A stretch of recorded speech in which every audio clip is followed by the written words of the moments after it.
À l'entame de mes propos, permettez-moi de rendre grâce à Dieu, le Tout-Puissant et le Tout-Miséricordieux. Qu'il soit remercié pour tous ses bienfaits. 22 septembre 1960, 22 septembre 2021, cela fait exactement 61 ans que notre pays accédait à la souveraineté nationale et internationale, marquant de fait sa reconnaissance en tant que nation libre et indépendante. Je voudrais à cette occasion, rendre un hommage mérité aux pères fondateurs du Mali indépendant qui, le 22 septembre 1960, ont montré la voie de l'honneur et posé le socle de la construction nationale. Par-delà les aspects festifs de cette commémoration si importante pour notre nation, l'heure doit être à la responsabilité et au devoir de mémoire. Par une analyse rigoureuse, le constat est certes préoccupant, mais cela ne doit nullement nous pousser au désespoir qui n'est, en réalité, qu'un signe d'abandon. À la suite du 18 août 2020, la feuille de route et la charte de la transition ont été validées par le peuple souverain, à travers des journées de concertation nationale tenues les 10, 11 et 12 septembre 2020, avec comme objectif ultime de favoriser le rétablissement de l'ordre institutionnel et amorcer le processus de refondation de l'État. La mise en place du Conseil national de transition, suite à la désignation d'un collège, à son tour, issu de la charte, a permis de finaliser l'établissement des organes clés de la transition. Ce processus aboutira, le 25 septembre 2020, à l'investiture du président et du vice-président de la transition. Cependant, les premiers acquis de la transition, après 8 mois d'exercice, avaient failli être compromis par une démarche impénitente qui violait l'équilibre sur lequel reposaient les institutions de la transition et compromettait dangereusement la cohésion au sein des forces armées. C'est pourquoi, le 24 mai 2021, l'armée a décidé, une fois de plus, de prendre ses responsabilités pour éviter le chaos à notre nation. D'où la rectification de la transition, qui constitue une nouvelle dynamique, orientée vers la résolution des problèmes réels du pays au-delà de tout esprit corporatiste et d'exclusion. De cette date à nos jours, notre pays suit avec constance sa marche vers la refondation de son architecture politique et institutionnelle. Que les hommes et les femmes qui y travaillent inlassablement trouvent entre ces lignes, la reconnaissance de la mère patrie. Cela n'est que justice si l'on sait que le développement de toute nation est à l'aune de la qualité de ses ressources humaines. C'est pourquoi, il me plaît de rappeler que la refondation, ainsi que les réformes qu'elle sous-tend, ont leurs exigences, celles du sens de la responsabilité de tous et de chacun, de la rigueur au quotidien sur soi-même avant d'en demander aux autres. Conformément à ma lettre de cadrage, le Premier ministre a présenté un plan d'action gouvernemental visant à donner à notre pays, les instruments indispensables au processus de refondation tant espéré par nos populations. C'est la raison pour laquelle notre approche s'articule autour de cette refondation de l'État comme condition essentielle d'un développement économique, social et culturel soutenu.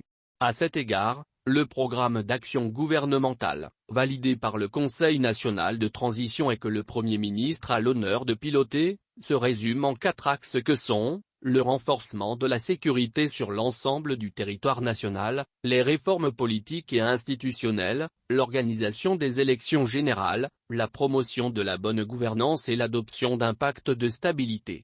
Un programme ambitieux mais dont la mise en œuvre exige un accompagnement sans faille de toutes les couches socio-professionnelles et de toutes les sensibilités nationales. Mes chers compatriotes, nul ne doit ignorer que le changement est avant tout un état d'esprit, une prise de conscience individuelle et collective avant de se matérialiser. Cet état d'esprit et cette conscience collective doivent sans cesse nous animer afin que chacun et tous acceptent les durs sacrifices qui y sont liés.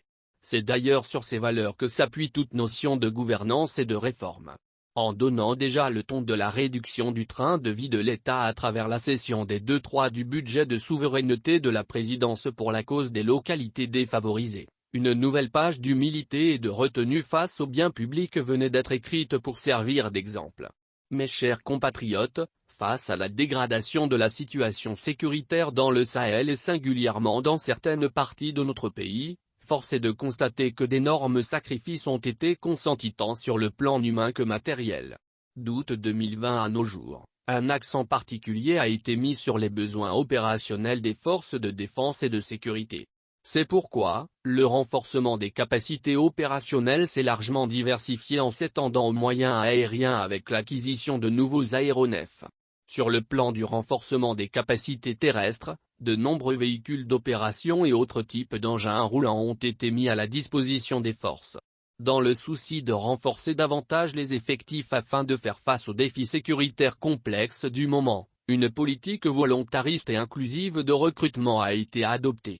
Également, la gestion des ressources humaines de l'armée vient de connaître une innovation majeure avec la mise en place du système intégré de gestion du personnel de la défense, SIGEPD. À toutes ces réalisations, s'ajoute l'ouverture très prochaine d'une école de guerre dans notre pays. Cette volonté politique forte des autorités de la transition vise à assurer au Mali son autonomie dans la formation de haut niveau des officiers supérieurs de la chaîne de commandement. Cette école permettra de doter les forces de défense et de sécurité d'un outil efficace de réflexion, de recherche et d'analyse des questions stratégiques. Une expertise indispensable pour faire face aux défis et enjeux liés à la planification et à la conduite des opérations. La pose, le 20 janvier dernier, de la première pierre du tout premier hôpital militaire, a suscité beaucoup d'espoir au sein des forces armées maliennes. Un hôpital de 4e génération qui améliorera la prise en charge diligente et efficiente des blessés de guerre tout en servant de trait d'union entre les populations et leur armée. Mes chers compatriotes, la soif de justice du peuple malien est bien compréhensible car s'appuyant sur des faits évidents de corruption, de délinquance financière et d'impunité qui ne font que renforcer le malaise et le ressentiment des populations qui sont en réalité, les premières victimes de ce système destructeur. Fort heureusement, des mesures vigoureuses viennent d'être prises dans ce sens. Une preuve supplémentaire, s'il en était besoin, du principe de séparation des pouvoirs qui garantit à la justice la plénitude de son exercice. Une vaste campagne d'audit des services publics est actuellement en cours par les soins des différentes structures de contrôle et de lutte contre la corruption et la délinquance financière.